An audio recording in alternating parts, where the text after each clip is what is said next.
We just got in a 2020 Winnebago Vita 24P. It's less than 25 foot. It's diesel and it's got one big super slide. Let's go give it a tour. Well, hello and welcome back to another RV walkthrough. My name's Taylor Quayle. We're here at Podata RV Center in Tucson, Arizona. And today we get a look at the second 2020 Vita this lot has seen since I've been doing the videos.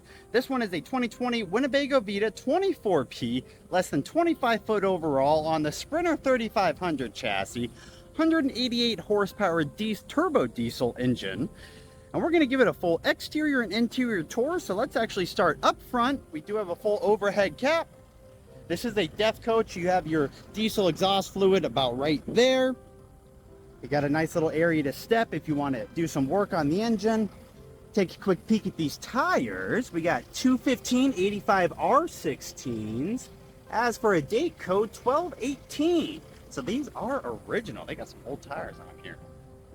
Now, it's only one slide. It is a full body super slide on the other side, but the passenger side is actually pretty barren, minus the awning. We do have an electric awning, push button with an LED strip, a single entry step, propane location over here. You got coax, of course, with a broken nub, 110s, 6-gallon water heater, furnace exhaust. Let's see, 12.2 gallons on the propane.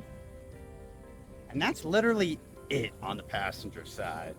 So we'll go head out to the rear, check out the roof too. But Winnebago loves their little W detailing. You'll see this kind of all over the place, some inside and in the bathroom. All right, heading to the back here. Of course, we got dualies back here. A little bit of sewer hose storage.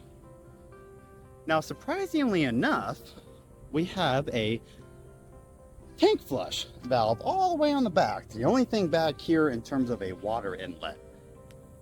Now, of course, we got a backup camera. There's part of the super slide integrated ladder, and we got a 5,000-pound class 3 hitch, 500-pound tongue, 7-pin right there. Now, your decals on this, it's not full body paint, so they are starting to fade. Nothing's really peeling or cracking, but you can tell this one is a little faded right here. All right, let's go check out the roof and see how that looks. There should be some solar up there. All right, we got a couple solar panels up here. I'll double check online and see what the wattages are. They should be at least 100, but 2 of those, slide topper for the big super slide, 13,500 BTU AC unit, and a couple skylights. All right, back on solid ground. Let's go look at the driver's side. Got a gear-driven slide. Now we got a 30 amp power service right here in the back. Your actual dump station right there. Got a good size storage under the slide out with control for those 2 levelers. Now, I'm not sure if this thing has any options in it because the brochure doesn't necessarily show any, but I know on newer models, those levelers those equalizer jacks were an option. Potable water fill, city water fill, solar connection, and coax again. So you can hook up even more solar to this if you want. So your main storage is going to be that one, and then this one right here. Neither of them are super deep. We got one more down below. Nice and tall, just not very deep. And then down below, let me step back, give you an idea how big this slide is. It's condensation from the AC running off. That's your next biggest storage. And then, of course, we got your generator. 3600 LP gen. I know in newer models, a diesel gen was also an option, but I don't even think this specific model year had that as an option. So that is the exterior. Let's jump inside, see how the floor plan looks. Actually, it's a great floor plan. Not super usable for the bed when the slide's in. A couple batteries under there. Right when we walk into the left, you got a couple connections, battery disconnect, light controls. Glad I got the AC on. You're greeted with the slide. Slide houses the booth dinette, fridge, cabinets, and of course the bed. What's going on here? So the bed does have to flip over itself when the slide is in. This slide literally comes to about right there. So there's not much space. But look at all the space you have For a 25-foot floor plan, it's really quite spacious. Now this is a Class C technically, so we have the full overhead bunk, probably close to a 60 by 80 in terms of size. A couple inlets for power over there, little baby fan, also ducted. And then you got a little bit of storage under this little cubby area. Ladder goes into right there. That's how you get up there. Now we do have swivel seats up front on your cloth seats. I was showing this earlier for one of my shorts, but if you do swivel the seats, get out of here, you're going to be sitting pretty low. Your knees will be in your face. So they actually give you these risers so your butt sits higher so you don't have your knees in your face. Kind of a good idea. Now, both swivel seats, 2 risers, so you can have them both turned around. Much bigger pain to turn the driver with the steering column in the way. It is slightly adjustable, but still something to point out. I think it was 23,600 miles. They added a little WeatherTech kind of protection system down there. Those are always nice. Everything manual on the seats. Lumbar, raising, lowering, backrest, all manual, kind of twisting. It is a little bit more work, but definitely less to break. All right, now let's put this back so we can show you the dinette. Next up, the booth dinette. This will convert to a sleeper. Just got to drop the table down. Do have a little bit of storage up above. Those are little insulation things for your vent and fan areas. They give you a couple extra little cushioners too for the dinette. Look how deep that goes. That's nice. Now, thermostat right there, power hookups over in the corner, string drawn blinds. Pretty hard to get with one hand though. Now, what's cool about this dinette is these little cushions do have a couple buttons on the back to help keep them in place. That's not the cool part. You got the same thing over here. When you have this set up as a sleeper, you actually have like a little secret cubby hole right here for storage. It does, of course, connect to this one right here. But if you got somebody staying in this area, you can have have a little drink stash or area to put their phone. So pretty cool. Now, just to the left of that, we do have wardrobe. Optional shelving you can put in there too. Pantry with a drawer. And then pots and pans, more pantry storage. That thing needs to be put back on its track. This is an electric fridge. Will not run off of propane. Oh, Danby.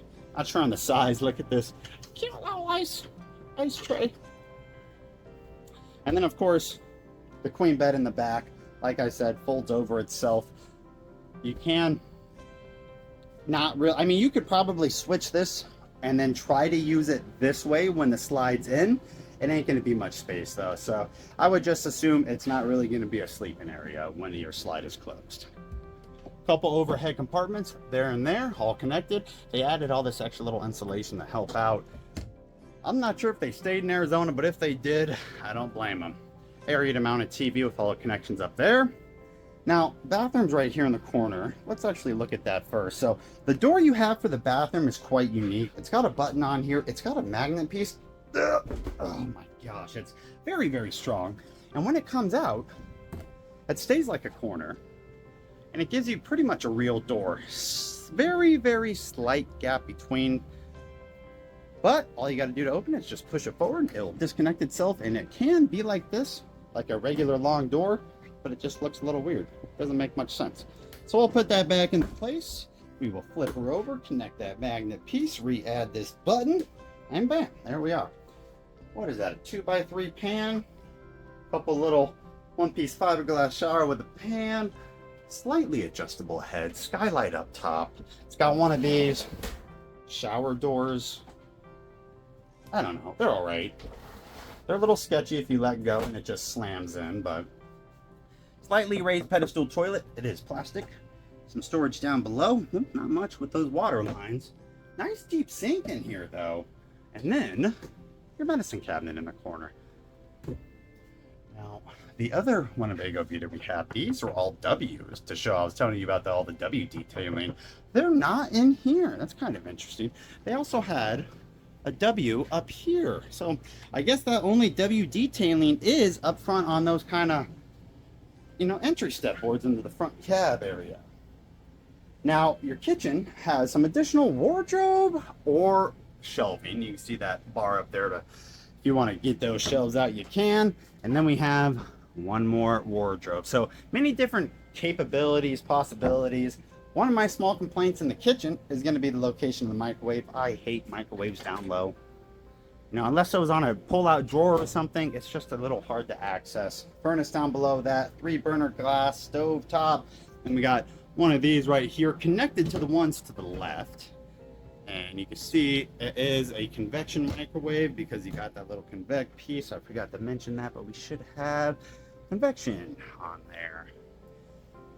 Decent amount of counter space right in the middle, and when you fold that over, you can use that as counter. But when you have to use the sink, you do lose some of your kind of counter space with those covers. It is a dual sink. There is no extension on the faucet. You could technically replace it if you wanted to. Towel rack, spice rack, some more storage, and then 3 drawers. This one's the shallowest. The other 2 are actually pretty decent.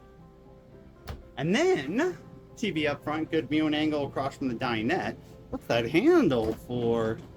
To see more storage back here. So, pretty good amount of storage in the kitchen. I wish it had an additional leaf for counter space, but you know, we're in a under 25-foot rig. You can't really mount one right there, so we're gonna just have to deal with it. 62.9 hours on the generator. Water heater is gas. No, it doesn't look like it's electric. Water pump, of course. Level testers, inverter, slide, solar panel controller. All right. Now that is the walkthrough of this 2020 Winnebago Vita. Now, as usual, let's put this slide in and see how it looks while we were in travel mode. Let's get that back into position. So first things first, we got to flip over this mattress. Otherwise, it's going to hit the wall of the bathroom. And then your slide button is right here. You can stay with me here and watch it.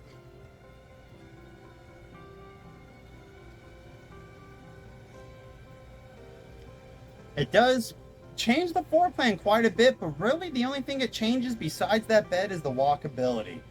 The full kitchen is accessible. The dinette doesn't really change at all. You can still get to the overhead bunk, but like I said, that slide comes in pretty much to the end of that little mattress area. So, my dinette looks a little weird with the cushions, but here it is. Just really your walkway is limited. Still can absolutely get in the fridge and freezer. Like I was saying earlier, if you flip this around, maybe try to sleep on this, I don't know if you'd be able to, or if you'd even be comfortable enough. No change in the bathroom except for how much entry width you have, but that's not really a big deal. Kitchen, like I said, fully usable. And actually still keep that turned around, still get to the cab. Now, I gotta go show you the outside too, but I still got the awning in, so let me go put all that in really quick and we'll go check it out. All right, we got everything closed up and ready to go. So like I said, only one compartment on this side that really needs to go get closed, but the awning was the next biggest part.